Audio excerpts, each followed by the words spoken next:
Di pesisir selatan Pulau Jawa, ombak bergulung-gulung menghantam Karam dengan suara gemuruh. Lautan ini tidak hanya dikenal dengan keindahannya, tetapi juga menyimpan sebuah legenda mistis yang telah hidup selama berabad-abad. Disinilah berkuasa sosok penguasa gaib Nyi Roro Kidul, sang ratu pantai selatan, yang namanya juga dikenal dari ujung barat hingga ujung timur Pulau Jawa.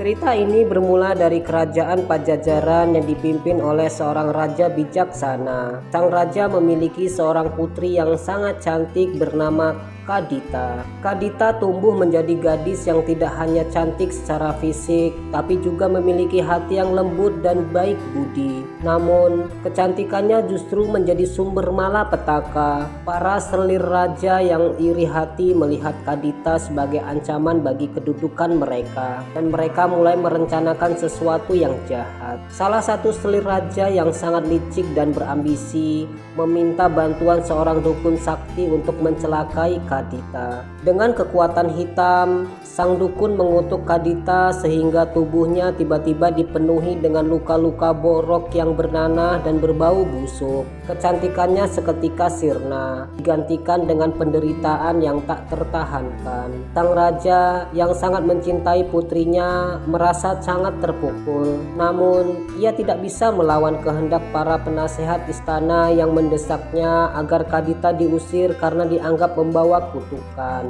Dengan hati yang hancur, Kadita meninggalkan istana dan mengembara tanpa arah. Meski tubuhnya sakit, Kadita tetap sabar dan tabah. Ia terus berdoa memohon petunjuk dari Yang Maha Kuasa. Kadita berjalan menyusuri hutan, menembus bukit, hingga akhirnya ia tiba di tepi pantai selatan, sebuah lautan yang dikenal angker dan penuh misteri. Melihat lautan yang begitu luas dan indah, Kadita merasa terpanggil untuk masuk ke dalam air.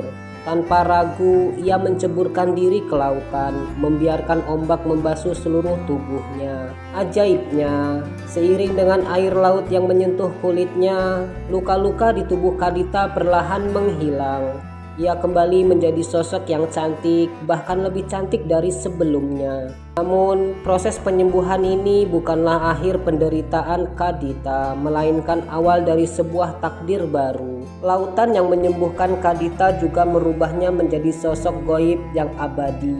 Kadita kini bukan lagi manusia biasa. Ia telah berubah menjadi Nyi Roro Kidul, ratu pantai selatan yang berkuasa atas semua makhluk di lautan. Sebagai penguasa baru, Nyi Roro Kidul dikenal dengan kecantikannya yang anggun, namun juga kekuatan mistisnya yang tak tertandingi. Ia sering digambarkan mengenakan kebaya berwarna hijau zamrud, bergaun panjang, dan muncul dari ombak dengan aura yang mempesona. Nyi Roro Kidul juga dikenal sebagai ratu yang keras terhadap siapa saja yang tidak menghormati laut dan adat Jawa. Masyarakat percaya bahwa mengenakan pakaian berwarna hijau di pantai selatan dapat memancing kemarahannya karena warna tersebut dianggap sebagai warna kesukaan sang ratu. Banyak kisah mengerikan yang beredar tentang orang-orang yang hilang di laut.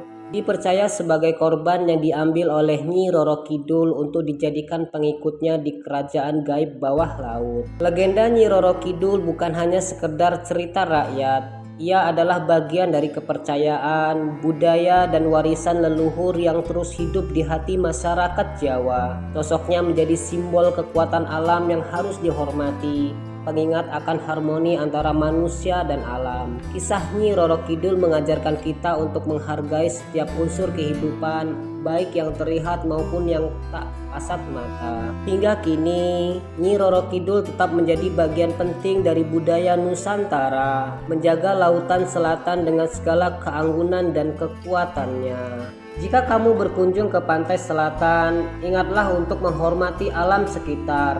Legenda ini tidak hanya menjadi cerita, tetapi juga menjadi pengingat bahwa alam memiliki penguasaannya sendiri.